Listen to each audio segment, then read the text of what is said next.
Swami ji, TB से बचने के लिए आप हमेशा कहते हैं कि खाना पीना अच्छा होना बहुत ज़रूरी है। किसी भी बीमारी से बचना हो, चाहे टीबी ही क्यों ना हो।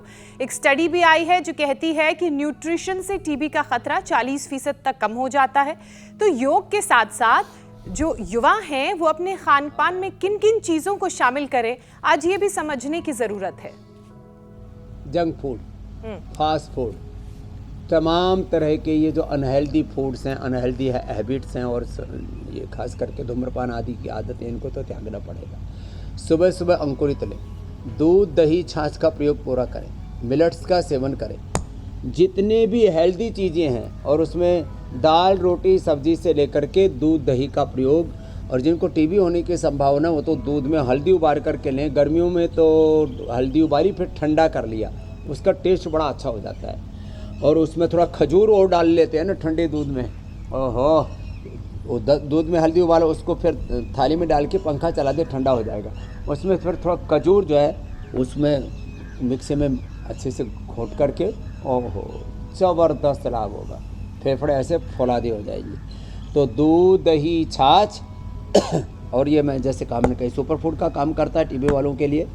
च्यवनप्राश बच्चों के लिए, ये बालप्राश, ऐसे इन चीज़ों का सेवन जरूर करें। ये ब्रोनकोम और कंठामृत, इसके ऐसे मुंह में डाल करके चूस लेने से ना, ये जो बहुत लोगों को प्रॉब्लम रहती है ना, फेफड़े कमज़ोर होते हैं और फिर उससे फिर टीबी होने की संभावना ज़्यादा रहती है। जिनके आते हैं यूट्रस, महिलाओं का जिनकी कमज़ोर होती हैं और पूरी टोटल इम्यूनिटी कमज़ोर होती है। तो बस इम्यूनिटी के लिए जो भी हमारे यहाँ सात्विक सादा भोजन है उसको अपनाने की ज़रूरत है। जंक फूड फास्ट फूड को तो छोड़ना ही पड़ेगा, इसका कोई विकल्प नहीं है। तो खाने पीने का तो ख्याल रखना ही रखना है, क्योंकि टीबी अगर है तो बहुत सारी कमज़ोरी उसकी वजह से जो होगी, तो उससे निपटने के लिए एक अच्छा खान पान ज़रूरी है।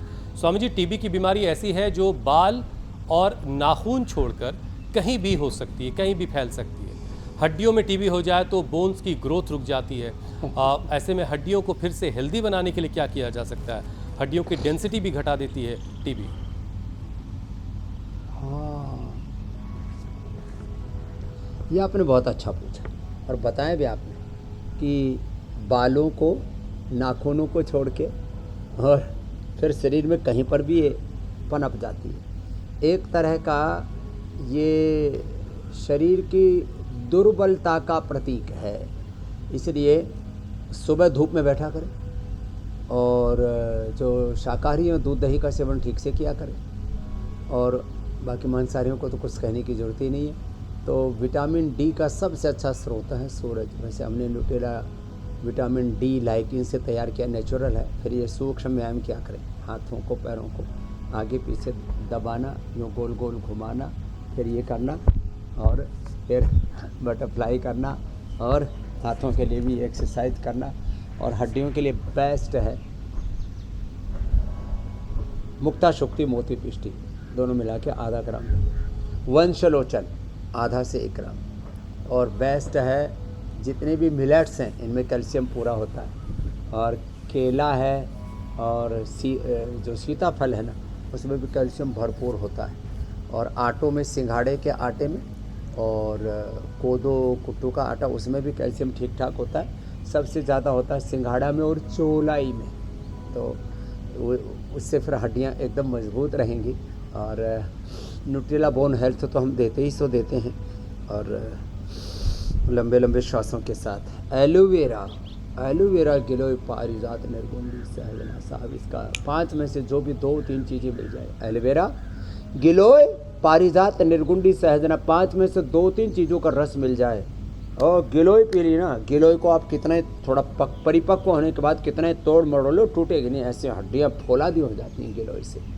उसमें कैल्शियम के साथ साथ और भी जो हड्डियों को पोषण देने वाले जो सूक्ष्म न्यूट्रिशंस हैं उनकी पूर्ति हो जाती है, और ख़ास करके हड्डियों का जो पूरा मेटाबॉलिज्म है वो उससे ठीक हो जाता है, करेक्ट हो जाता है। लेकिन स्वामी जी, मैं सोच रहा था ये बाल नाखून छोड़कर क्यों?